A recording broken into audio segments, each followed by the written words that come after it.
Bonjour, salut tout le monde, je vous aime.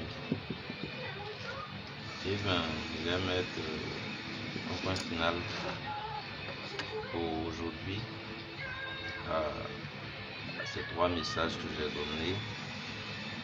Et je prends tout mon temps cette fois. C'est pour donner mon dernier conseil, quoi. C'est un dernier conseil. Comment avoir des croyants infaillibles. Voilà, des croyants infaillibles, des croyants qu'on ne peut pas séduire. Voilà. On va toujours rester dans la ligne de la parole de Galates 1, verset 1er. Je donne la ligne.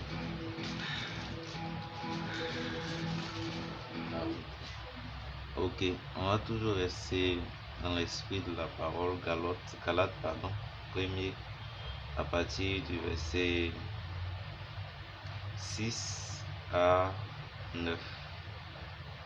Ou bien je vais relire rapidement. Je prends tout mon temps cette fois-ci. Je m'étonne que vous vous détourniez si promptement de celui qui vous a appelé par la grâce de Christ pour passer à un autre évangile, ou si vous voulez un autre message. Verset 7.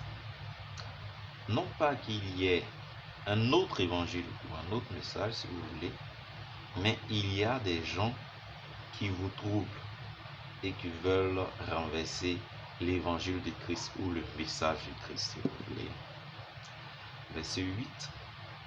Mais quand nous-mêmes, c'est-à-dire quand Romaric, quand l'apôtre Paul, quand qui que ce soit, mais quand nous-mêmes, verset 8, quand nous-mêmes, quand un ange du ciel annoncerait un autre évangile ou un autre message que celui que vous avez, que celui que nous avons prêché, qu'il soit anathème ou maudit, ou séparé de Christ, banni. Verset 9. Nous l'avons dit précédemment, et je le répète à cette heure. Si quelqu'un annonce un autre évangile ou un autre message que celui que vous avez reçu, qu'il soit anathème, ou si vous voulez maudit, ou si vous voulez blâmer. Voilà. Verset 10. Et maintenant, est-ce la faveur des hommes que je désire ou celle de Dieu? Est-ce que je cherche à plaire aux hommes? Si je plaisais encore aux hommes, je ne serais pas serviteur de Dieu.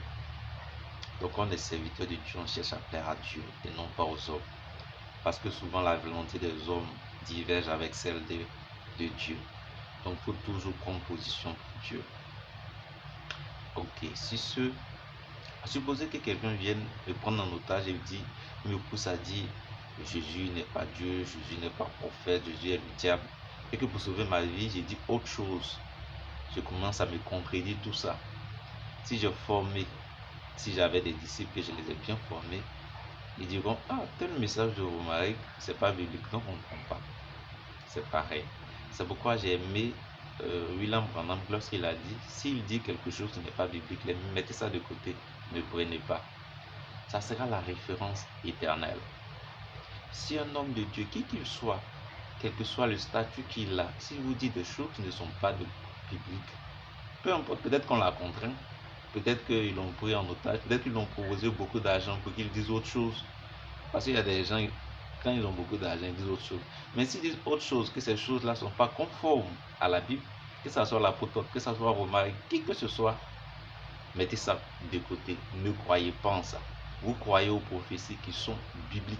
Vous croyez aux messages qui sont bibliques. C'est à ce juste titre que le salut sera à votre porte. Ça, c'est deux. J'ai fini avec ça. C'était le premier niveau. Maintenant, je vais aller vite puisque je passe du temps.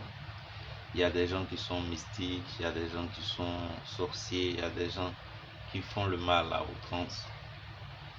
Et peut-être certains, ils aimeraient vraiment croire. La Bible, elle seule ne donne pas le salut. Le salut vient au travers d'un homme.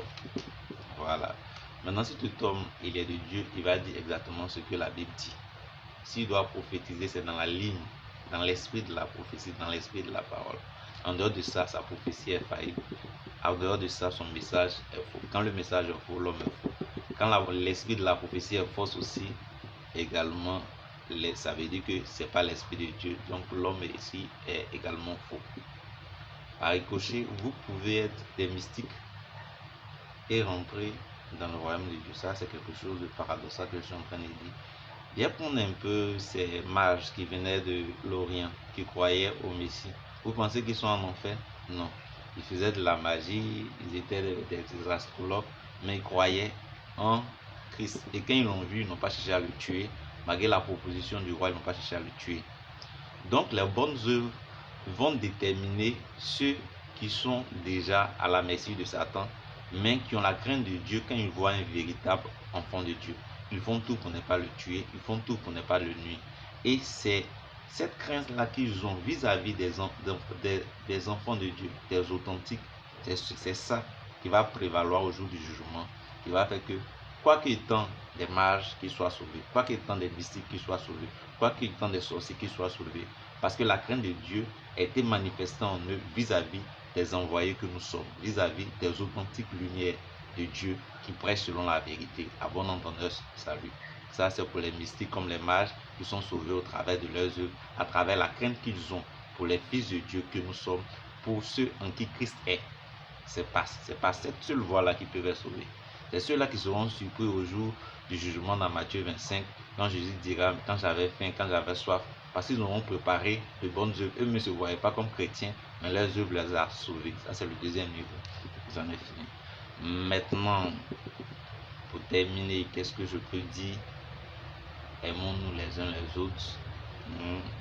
Voilà, si je vous ai parlé d'une manière ou d'une autre que vous n'avez pas aimé, mettez ça sur le compte du Seigneur. Nul n'est parfait. Maintenant, la deuxième chose, c'est que je vous aime tous. Même Babylone, je l'aime plus. Quand tu aimes quelqu'un là, quand Dieu annonce même une mauvaise parole, tu lui annonces pour que la personne puisse se ressaisir et changer de voie, pour que Dieu prolonge sa vie. Il y avait un roi dans la Bible et Esaïe est parti lui dire qu'il va mourir bientôt. Et il a pleuré, comme il avait de bonnes œuvres avant, il a pleuré, il a intercédé et Dieu lui a donné 15 années de plus. C'est vrai, il est mort, mais 15 ans de plus. C'est-à-dire, quand on change de voie, Dieu est capable de changer le programme de Dieu. Il m'a voyé un peu ce Jonas qui est parti à Ninive.